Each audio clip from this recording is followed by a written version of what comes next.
Wa alaikum salam wa rahmatullahi wa barakatuh, brother. So to start with, I'll just say that I can't really advise too much on the whole issue with the talaq and the fiqh issues.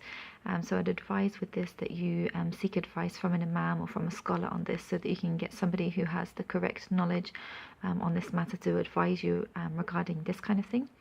But what I can do is advise you on the psychological side of things. So that's what I'm going to focus on in this video.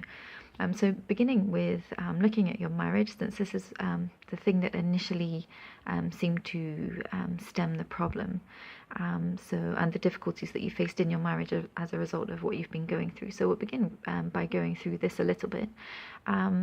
So first of all, think about why you fell in love with her in the first place. That's always a good place to start to rekindle a relationship, to rekindle a marriage.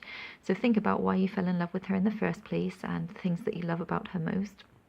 But also strengthen your relationship by spending time together, doing fun things together, go out together, have date nights together, have hobbies that you enjoy doing together, but basically be doing things and focusing on things that are not just part of the daily chores.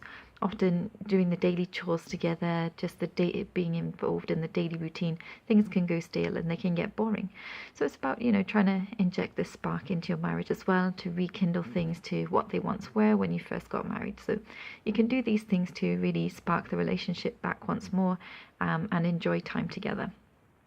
So you can be doing that regarding the marriage, but also focusing on the spiritual side of things as well, since this seems to be quite a problem at the moment with you that's causing the difficulties. So do continue with the azkar. I know you say that you have been doing that, so do continue with that, and then place your trust in Allah. So do it every morning and night without fail, and then once you've done that, put your trust in Allah to protect you from these different things.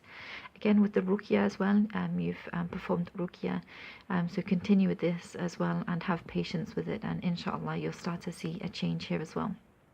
But also there are other things that you can do as well. You said someone had mentioned about having low iman. I don't know if you feel like you have low iman, but we all experience dips in our iman at times, and it's always good to do everything that we can to keep it as high as possible. So regardless of whether you feel like it's low or not, or whether somebody else feels like it's low or not, there are things that you can do. So make sure that you read the Quran as often as you can. Increase the amount that you read on a daily basis as well. Perform dhikr each day as well. Be in the company of good people as well. These are the other things that we tend to forget when it comes to trying to boost our iman. Being with good people, people who will encourage you in Islam as well. This is another good way to try and boost your iman as well. Being with good people who will encourage you on the path of Allah as well. Things like fasting as well. Doing voluntary deeds as well, not just praying your obligatory prayers every day, but doing your voluntary prayers as well.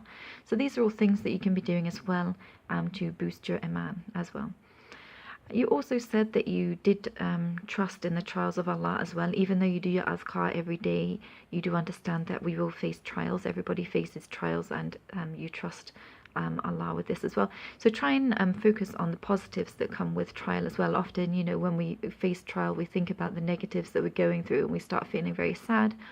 But think about the positives of trial. So for example, one common one that we think of is the expiation for sins. So for all the difficulties that you're going through, Allah will be expiating any sins that you've committed in the past as well. So there are positives that can come from going through trials as well.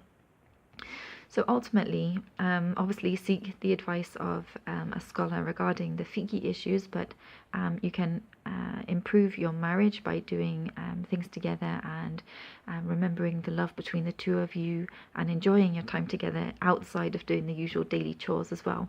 But also focus on the spiritual side of things regarding continuing with the adhkar, continuing with the ruqya, and doing everything that you can to boost your iman. And there are plenty of different things that you can be doing to boost your iman. And then ultimately trusting in Allah regarding the trials that He sent your way, and trusting that He will inshallah help you to overcome these difficulties. So may Allah bring you peace and happiness in your marriage, and may He help you successfully through the hard times that you're going through.